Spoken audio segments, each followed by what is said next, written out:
Hi friends, welcome to iReport. இன்னைக்கு இந்த செஷன்ல just SQL serverக்கு ஒரு introduction மாதிரி ஸ்டார்ட் பண்றோம். ஏன்னா இதுல இருந்து ஒரு complete SQL server tutorial beginnerக்காக so கம்ப்ளீட்டா எல்லா டாபிக்ஸும் SQL serverல இருக்கக்கூடியது, SQL server reporting servicesல இருக்கக்கூடியது, SQL server analysis servicesல இருக்கக்கூடியது எல்லாத்தையுமே கம்ப்ளீட்டா ஒரு tutorial மாதிரி ஸ்டார்ட் பண்ண போறோம். So இனிஷியலா SQL server ங்கிறது ஒரு relational database management system developed by மைக்ரோசாஃப்டோட ஒரு ப்ராடக்ட். இதோட மெயின் ஃபங்க்ஷன் என்னன்னு கேட்டிங்கன்னா storing and retrieve the data. அதாவது டேட்டாஸை ஸ்டோர் பண்ணுறோம், ரிட்ரீவ் பண்ணுறோம். இதை various form of other applications, so மற்ற அப்ளிகேஷன்ஸ்லேருந்து அந்த டேட்டாஸை நம்ம ரிட்ரீவ் பண்ணிக்கலாம், ஸ்டோர் பண்ணிக்கலாம். ஸோ இதுதான் இதோட மெயின் பேசிக் ஃபங்க்ஷன் இருக்குது. ஸோ அது என்னென்ன ஃபார்மேட்லாம் ஸ்டோர் ஆகுதுன்னு பார்த்தீங்கன்னா டேட்டாபேசஸ், அதுக்குள்ளே டேபிள்ஸ், அதுக்குள்ளே ரெக்கார்ட்ஸ். ஸோ இந்த ஃபார்மேட்டில் நமக்கு ஸ்டோர் ஆகும். இதை பார்த்தீங்கன்னா நம்ம டீட்டெயிலாக முன்னாடி பார்ப்போம். ஸோ இந்த SQL சர்வருங்கிறது கரண்ட் சிஸ்டத்தில் இன்ஸ்டால் பண்ணிவிட்டு இதே சிஸ்டத்துலையும் கனெக்ட் பண்ணி ஒர்க் பண்ணலாம். இல்லை அந்த நெட்வொர்க்கில் அக்ராஸ் நெட்வொர்க் வேறு எந்த சிஸ்டத்தில் இருந்தும் கனெக்ட் பண்ணி ஒர்க் பண்ணலாம். ஸோ இது பார்த்தீங்கன்னா கிட்டத்தட்ட கிளைண்ட் சர்வர் ஆர்கிடெக்சர் தான். இதில் 2 டைப்ஸ் ஆஃப் காம்பனன்ட்ஸ் இருக்குது. ஒன்று வந்து ஒர்க் ஸ்டேஷன் காம்பனன்ட்ஸ், இன்னொன்று வந்து சர்வர் சைடு. ஒர்க் ஸ்டேஷனுங்கிறது கிளைண்ட் டூல்ஸ். ஸோ SQL சர்வருங்கிறது ஒரு சென்ட்ரலைஸ்டு சர்வரில் இன்ஸ்டால் பண்ணுறது. அதிலிருந்து ஒர்க் ஸ்டேஷன் காம்பனன்ட்ஸ் வந்து இன்னொரு கிளைண்ட்லேருந்து ஜஸ்ட் கனெக்ட் பண்ணிக்கிறது. Interfaces to interact SQL server services. So இந்த மாதிரி ஒர்க் ஸ்டேஷன் காம்பனன்ட்ஸுங்கிறது கிளைண்ட் டூல்ஸ். எக்ஸாம்பிளுக்கு இந்த SQL server management studio, profiler, இந்த இதெல்லாம் சொல்லலாம்.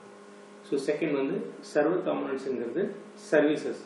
அதாவது SQL server database engine services, SQL server reporting services, SQL server analysis services. So இந்த மாதிரி இருக்கக்கூடிய சர்வீசஸ் எல்லாமே சர்வர் சைட் காம்பனன்ட்ஸ்.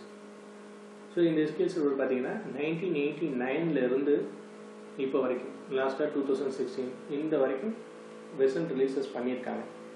இப்போ லாஸ்ட் ரீசன்ட் ரிலீசஸ் பார்த்தோம்னா 2005 5, 2008, 2008 R2, 12, 14, 16. ஸோ இந்த மாதிரி ரிலீசஸ் எல்லாமே வந்திருக்கு. மெயினாக இது வந்து பிளாட்ஃபார்ம் டிபெண்டன்ட்.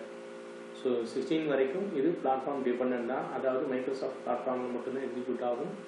அப்கமிங் ரிலீசஸ் வேணால் மற்ற ஆப்ரேட்டிங் சிஸ்டம்ஸ்க்கு சப்போர்ட் பண்ணுற மாதிரி வரலாம். அந்த மாதிரி தான் சொல்லியிருக்காங்க. 2017 வந்து லினக்ஸுக்கு சப்போர்ட் பண்ணுற மாதிரி வெர்ஷன் ரிலீஸ் பண்ணுவாங்க அப்படின்ற மாதிரி சொல்லியிருக்கிறாங்க. ஸோ இதுதான் அந்த SQL சர்வர் இருக்குது. ஸோ இதுலேயே வந்து நிறைய எடிஷன்ஸும் இருக்குது. எடிஷன்ஸ்லாம் என்னன்னு கேட்டிங்கன்னா இப்போ 2014 பார்த்தீங்கன்னா standard edition, enterprise edition, enterprise evaluation edition, developer edition, express edition.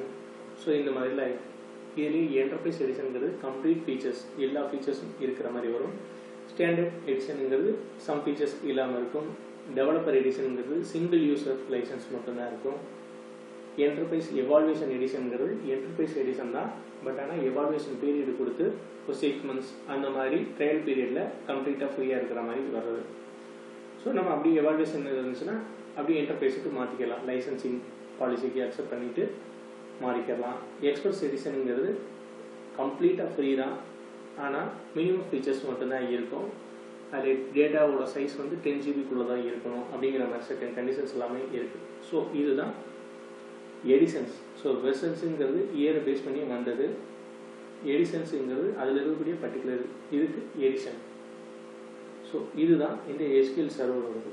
So நம்ம இந்த டுட்டோரியலில் கம்ப்ளீட்டாக SQL சர்வரில் எப்படி டேட்டாபேஸ் க்ரியேட் பண்ணுறது, எப்படி டேபிள் க்ரியேட் பண்ணுறது, எப்படி டேட்டா ஸ்டோர் பண்ணுறது, அதுக்கு என்னென்ன ஸ்டோர் ப்ரொசீஜர்ஸ் எல்லாம் இருக்குது, என்னென்ன ஃபங்க்ஷன்ஸ் இருக்குது, என்னென்ன டேட்டா டைப்ஸ் இருக்குங்கிறத கம்ப்ளீட்டாக ஒரு த்ரூ பண்ண போகிறோம். ஸோ நம்மளோட தாட் என்னன்னு கேட்டிங்கன்னா SQL சர்வருக்கு, ரிப்போர்ட்டிங் சர்வீசஸ்க்கும், அனலிசிஸ் சர்வீசஸ்க்கும் கம்ப்ளீட் டுட்டோரியல் க்ரியேட் பண்ணணும். அதுதான் நம்மளோட எண்ணம். ஸோ இனிஷியலாக இந்த SQL சர்வருக்கு மட்டும் நம்ம ஸ்டார்ட் பண்ணியிருக்கோம். ஸோ நம்ம நெக்ஸ்ட் செஷனில் எப்படி SQL சர்வரை கம்யூனிகேட் பண்ணுறது இந்த SSMS மூலமாக.